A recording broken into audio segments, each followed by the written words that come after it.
नमस्ते दोस्तों। आज सुनिए, विधवा स्त्री प्यार में पड़ी। वह एक लाइब्रेरी नुमा कमरा था। मैंने कमरे को हैरत भरी निगाह से देखा। इतनी सारी किताबें किसी के घर पर पहली बार देख रही थी। इतनी किताबें तो पढ़ते हुए कॉलेज की लाइब्रेरी में ही देखी थी। मैंने एक सोफे की कुर्सी पर कब्जा जमा लिया। तभी एक छोटी सी बच्ची कमरे में दाखिल हुई। गुड इवनिंग मैडम, उसने बड़ी दबी सी आवाज में कहा। कॉपी किताब उसके हाथ में थी। मैंने उसे बैठने का इशारा किया। निखिल के गुजर जाने के बाद घर का खर्च चलाने के लिए ट्यूशन कराना मेरी मजबूरी थी। ट्यूशन के साथ ही बच्चों की परवरिश कर सकती थी। एक 8 साल की बेटी और दूसरी 3 साल की। उनकी परवरिश करना कितना कठिन है, ये निखिल के जाने के बाद ही पता चला। उस छोटी लड़की से मैंने नाम पूछा था। लड़की ने जवाब में कहा, आई एम यशिता। ट्यूशन मेरी मजबूरी थी, लेकिन इतनी छोटी बच्ची को ट्यूशन, जिन्होंने मुझे यहाँ भेजा था, उनसे क्लास और फीस की बात ही नहीं हुई थी। इस कमरे में बैठे मैं कुछ असहज महसूस करने लगी थी। अनमने से ही सही, लेकिन यशिता को पढ़ाने के लिए मैंने कॉपी खोल उस पर कुछ आड़ी तिरछी रेखाएं खींच दी। कुछ निर्देश दिए तो यशिका अपने काम में मग्न हो गई और मैं कहीं खो सी गई। इतनी किताबें रखने वाला इंसान और बेटी के लिए लेडी ट्यूटर, मैं स्वयं कोई जवाब खोजती, तभी एक आहट ने मेरा ध्यान भंग किया। Hello miss Kanika. My name is Kanika, मैंने स्वयं से कहा। यस आई नो, शायद आपको याद नहीं, हम पहले भी मिल चुके हैं। मैंने दिमाग पर जोर डाला। चेहरा वाकई कुछ जाना पहचाना था। अनायास ही मेरे मुंह से निकला, mister Sahay. Yes Kanika, I am mister Sahay. आप मुझे सुकुमार भी कह सकती हैं, मिस्टर सहाय ने कहा। Okay mister Sahay, I mean Sukumar. आपका बड़ा नाम है। लेखन की दुनिया से बहुत परिचित तो नहीं, लेकिन आपके चर्चे अखबारों और कुछ पत्रिकाओं में पढ़े जरूर हैं, मैंने उनसे कहा। ओह, तो आप साहित्य में रुचि रखती हैं। ज्यादा तो नहीं, लेकिन थोड़ा बहुत पढ़ लेती हूँ, बस समय मिलना चाहिए।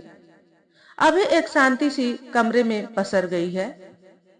मैं यशिका की कॉपी पर निगाहें गड़ा लेती हूँ। मिस्टर सहाय ने आराम कुर्सी को पकड़ा है। उसी के बराबर में एक छोटा सा फ्रीजर है। मिस्टर सहाय एक बियर और 2 कांच के मग निकालते हैं।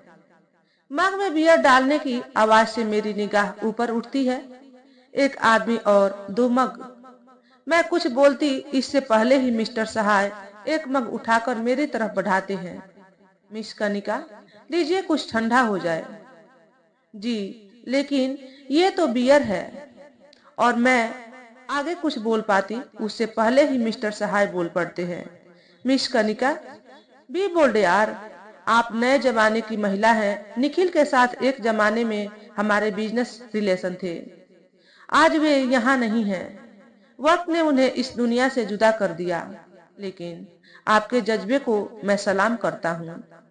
कितने सलीके से आपने गृहस्थी को संभाला है। सब वक्त का फैसला है सुकुमार, माँ को हाथ में लेते हुए मैंने कहा। यशिका वहां से दूसरे कमरे में जा चुकी थी। मुझे महसूस हुआ, कितनी समझदार बच्ची है। उसे मालूम है कि पापा अगर अपनी लाइब्रेरी में हैं, तो उसे वहां से चला जाना चाहिए। मुझे याद आया कि मिस्टर सहाय की पत्नी को गुजरे हुए 2 साल से ज्यादा समय हो चुका है। याशिका तब मात्र 1.5-2 साल की रही होगी। कितना मुश्किल होता है एक पिता के लिए माँ हो जाना, उतना ही मुश्किल है एक माँ के लिए पिता हो जाना। निखिल से मेरी मुलाकात एक शादी में हुई थी। इतना हैंडसम लड़का देख मेरे दिल में कितने ही ख्वाबों ने एक साथ दस्तक दी। काश ये लड़का मेरी जिंदगी में आए।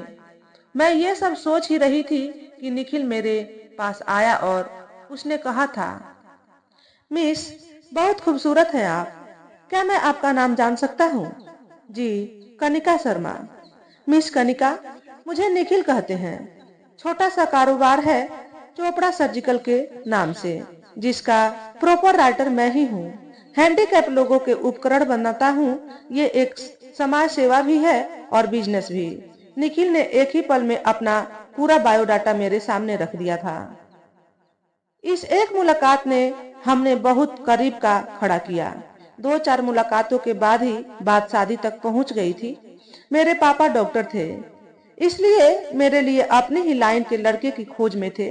कितना लड़ी थी मैं निखिल के लिए। आखिर पापा को मेरी जीत के आगे झुकना ही पड़ा था। पापा की लाडली जो थी। पापा को जितना भी मेरी शादी में खर्चा करना था, वह सब पापा ने कैश के रूप में निखिल को देते हुए कहा था, बेटा इस राशि को अपने बिजनेस को बढ़ाने में इस्तेमाल करना। नाजों से पाली है मैंने अपनी बेटी, जीवन भर साथ निभाना।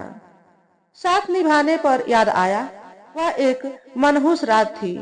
निखिल अभी घर वापस आए ही थे। उन्होंने कहा था, कनिका बहुत जोरों से भूख लगी है, जल्दी से खाना लगाओ। मैं बाथरूम से फ्रेश होकर आता हूँ। मैं खाना लगा ही रही थी कि निखिल के मोबाइल पर कोई कॉल आया। पता नहीं क्या बात हुई। निखिल बाथरूम से निकले तो बोले, कनिका जल्दी से हॉस्पिटल पहुंचना है, मेरे दोस्त का रोड एक्सीडेंट हुआ है, सीरियस हालत है, उसे इमीडिएट ब्लड की सख्त जरूरत है। कितना मुश्किल होता है छोटे शहरों में ब्लड का इंतजाम करना। मैंने निखिल को कहा था, Nikhil if you don't mind मैं भी साथ चलूं। कुछ सोचते हुए निखिल ने कहा, ठीक है चलो, लेकिन तैयार होने में ज्यादा समय मत लगाना। बस एक चुटकी सिंदूर लगा तुम बहुत खूबसूरत लगने लगती हो। बिना समय गंवाए दुपट्टा उठा, चप्पल पहन मैं 2 मिनट में निखिल के सामने थी। खाना डाइनिंग टेबल पर ढक कर रख दिया था। तभी मैंने निखिल को कहा, सुनो खाली पेट डॉक्टर ब्लड नहीं लेते, एक रोटी खा लो। निखिल ने मुझे एक पल निहारा और खड़े खड़े ही एक रोटी के ग्रास बना खाते हुए कहा था, माई लवली स्टूपिड वाइफ, कितना ख्याल रखती हो मेरा। हम दोनों बाइक पर बैठे हॉस्पिटल पहुंचे, ब्लड दिया और डॉक्टर से बातचीत करके हॉस्पिटल से निकल पड़े। अभी कुछ दूर ही चले थे, सामने से आते ट्रक से बाइक टकरा गई। जब होश आया तो बस कुछ शब्द मेरे कानों में पड़े थे, Nikhil is no more. Mister Sahay की आवाज मेरे कानों में पड़ी।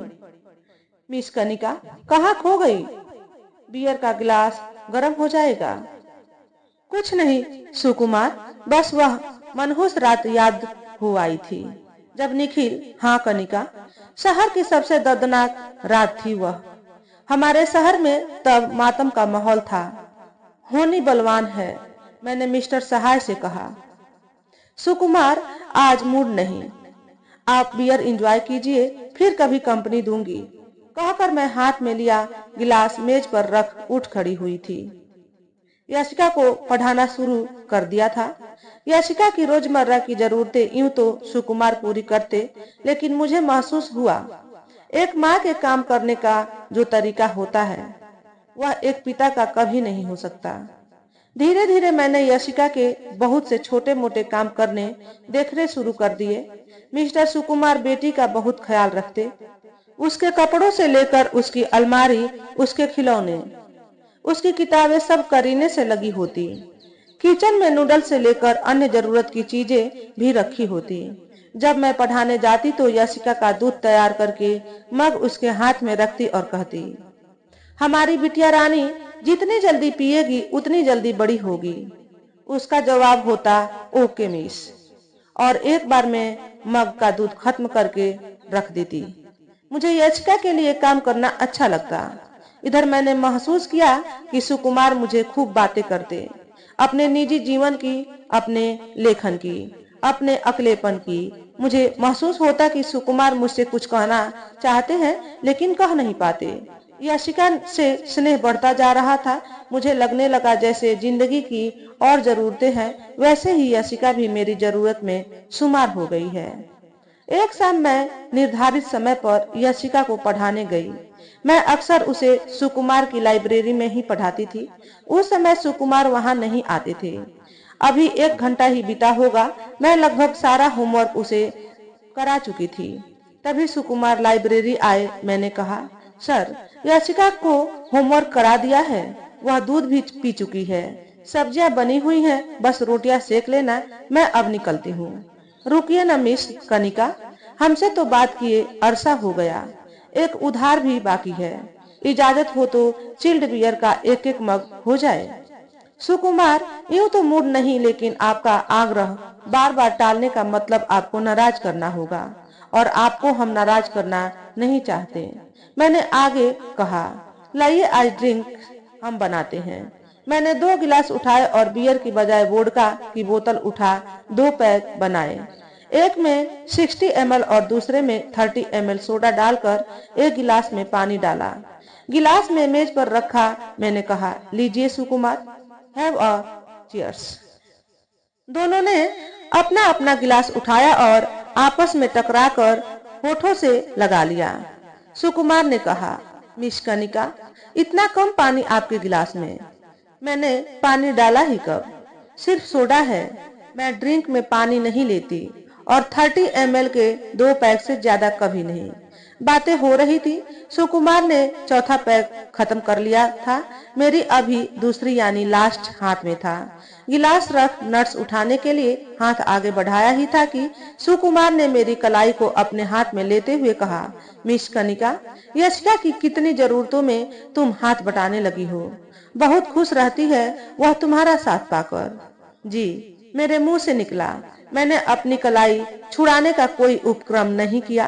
बरसों बाद मुझे निखिल की छुअन जैसा ही का एहसास हुआ। मुझे लगा मानो सुकुमार के भेष में निखिल मेरे सामने बैठा कह रहा हो, निकिता, बच्चे तुम में इतने खोए रहते हैं कि मेरी याद ही नहीं आती।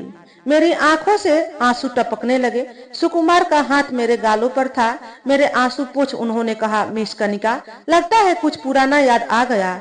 कहीं निखिल की यादें? जी, कभी कभी निखिल की यादें बहुत पीछा करती हैं। मैं थोड़ा नर्वस फील कर रही थी, लेकिन सुकुमार की बातों में, उनके हाथों में एक अजीब आकर्षण था। कब मेरा हाथ पकड़ उन्होंने अपने होठों से लगाकर चूमा, मुझे पता ही नहीं चला। जैसे एक इंद्रजाल मेरे चारों ओर है और मैं उनके नियंत्रण में हूँ। कुर्सियों के बीच की दूरी घट गई थी, और 2 जिस्मों के बीच की भी। सुकुमार का हाथ पीठ से होता हुआ दाएं हिस्से की गोलाई को छूने लगा। एक झटका मुझे लगा। मैंने कहा, सॉरी सुकुमार, हम कुछ ज्यादा आगे बढ़ रहे हैं, और हाँ, बच्चे भी घर पर मेरा इंतजार कर रहे होंगे। मैं एक झटके में उठी और बाय बोलकर घर के लिए चल दी। रास्ते भर मैं विचारों के अंधड़ में घिरी रही। घर पहुंची तो बेटी को किचन में पाया। मन किया सारा प्यार जो सुकुमार से बचाकर छुपा कर लाई, सब मेरी बेटी पर लुटा दूं। बेटी ने कहा, मम्मा, छोटी खाने की जिद कर रही थी। मैंने सोचा एक पराठा बनाकर उसे खिला दूं, लेकिन वह मैगी की जिद कर रही थी। फिर पेस्ट्री की डिमांड करते करते सो गई। मेरा हाथ मैगी के डिब्बे की ओर बढ़ा। देखा डिब्बे में कोई पैकेट शेष नहीं था। राशन के डिब्बे भी मेरी किस्मत की तरह खाली थे। मेरी आंखों के सामने सुकुमार का चेहरा घूमा। एक मुस्कान मेरे चेहरे पर फैल गई। रात में सोते वक्त दोनों बेटी मेरे दाएं बाएं थी। घंटों में उनका सिर सहलाती रही। अश्रुधारा मेरे चेहरा गीला किए थी। अगले 2 दिन मैं यशिका को पढ़ाने नहीं गई, लेकिन ज्यादा दिन खुद को जाने से रोक नहीं पाई। मैं यशिका की जरूरत थी, मुझे वहां होना चाहिए। जैसे ही मैं वहां पहुंची तो देखा सुकुमार किचन में थे, यशिका के लिए उपमा बना रहे थे। मैंने कहा, लाइए मैं बना देती हूँ, आप आराम कीजिए। और हाँ, चाय लेंगे या कॉफी? कॉफी, सुकुमार ने कहा तो मैंने पूछा, लेकिन आप तो हमेशा चाय ही प्रेफर करते हैं। फिर आज? मिस निकिता, आप चाय पीती नहीं हैं, कॉफी पीऊंगा तो आप साथ देंगी ही। मैंने यशिका के लिए उपमा बनाते हुए ही दूसरे स्टोव पर कॉफी बननी रख दी। समय बचाना भी जरूरी था, ताकि यशिका का पिछले 2 दिन का पढ़ाई का हर्जाना भी पूरा हो सके। यशिका ने जल्दी ही उपमा खत्म किया और लाइब्रेरी में किताबें लेकर पहुंच गई। मैंने कॉफी के 2 मग हाथ में लिए और सुकुमार से पूछा कि आप लिविंग रूम में कॉफी पियेंगे या फिर लाइब्रेरी? उन्होंने लाइब्रेरी आने का बोला तो मैं मग ले लाइब्रेरी की ओर बढ़ गई। यशिका को पाठ समझा। मैंने कॉफी का कप हाथ में लिया और सिप लेने लगी। मिस्टर सुकुमार भी आ चुके थे। आराम कुर्सी पर बैठ हुआ अपना कॉफी का मग लिए बैठे रहे। मैं यशिका को पढ़ाने में व्यस्त हुई तो कुछ और देखने समझने का दिमाग में नहीं आया। यशिका ने अपना काम निपटाया और अपने रूम की ओर बढ़ गई। मैंने कहा, सुकुमार, मैं जा रही हूँ, खाना खा लीजिएगा, यशिका को भी खिला दीजिए। जैसे ही मैं आगे बढ़ी, सुकुमार ने मेरी कलाई को पकड़ लिया। मेरी निगाह उनके चेहरे पर पड़ी। आंखों से निकले आंसू सूख चुके थे, लेकिन निशान अभी तक बाकी थे। कॉफी के मग में कॉफी ठंडी हो चुकी थी। सुकुमार ने कहा, मिस निकिता, कुछ पल बैठो, आपसे कुछ बात करनी है। जी कहिए, कहकर मैं कुर्सी खींच उनके पास बैठ गई। बेटियां इंतजार कर रही होंगी। छोटी कितनी ही बार इंतजार करके भूखे ही सो जाती है, मैंने कहा।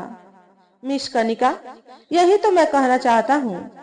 यशिका को भी आपकी जरूरत है और उन दोनों बच्चियों को भी। क्या ऐसा नहीं हो सकता कि तीनों बच्चियां साथ ही रहे ताकि तुम्हारी दो जगह की चिंता भी खत्म हो और मैं भी यशिका की बड़ी चिंताओं से मुक्त। मैं कुछ भी जवाब दे पाने की स्थिति में नहीं थी। मुझे लगा कि दो बच्चों की विधवा माँ को क्या ये अधिकार है कि वह किसी का दामन थाम समाज में किसी की लिव इन पार्टनर होने का बदनुमा दाग अपने माथे पर ले? क्या ये दाग लेकर कहीं आ जा सकेगी? मैं चुप बैठी रही। मिस्टर सुकुमार आराम कुर्सी से उठ कमरे में चहलकदमी करने लगे, फिर आकर बैठ गए। एक छोटी सी डिब्बी उनके हाथ में थी। उन्होंने मेरी कलाई को हाथ में थाम मेरी अंगुली में डिब्बी से अंगूठी निकाल पहना दी। एक चीख मेरे अंदर से निकली, नहीं सुकुमार, ये नहीं हो सकता। कैसे मैं निखिल को भुला सकती हूँ? मिस निकिता, मैं कब कह रहा हूँ कि तुम निखिल की यादों को भुला दो। बस मैं इतना चाहता हूँ कि आज से तुम मिसेज निकिता सहाय कहलाओ। इजाजत दो तो कल ही कोर्ट जाकर शादी की फॉर्मेलिटी पूरी करता हूँ। किसी के साथ लिव इन में रहने का मैंने कभी ख्वाब नहीं पाला। यशिका का चेहरा मेरी आंखों के सामने तैरने लगा। मेरे कान मानो उसके मुंह से माँ सुनने को ललायित हो। अगले ही पल निखिल का चेहरा मेरे जेहन में आया। वह मुस्कुराता कह रहा था, निकिता, मैं तो बीता हुआ कल हूँ, पूरा जीवन तुम्हारे सामने है। एक अश्रुधारा मेरी आंखों से बह निकली।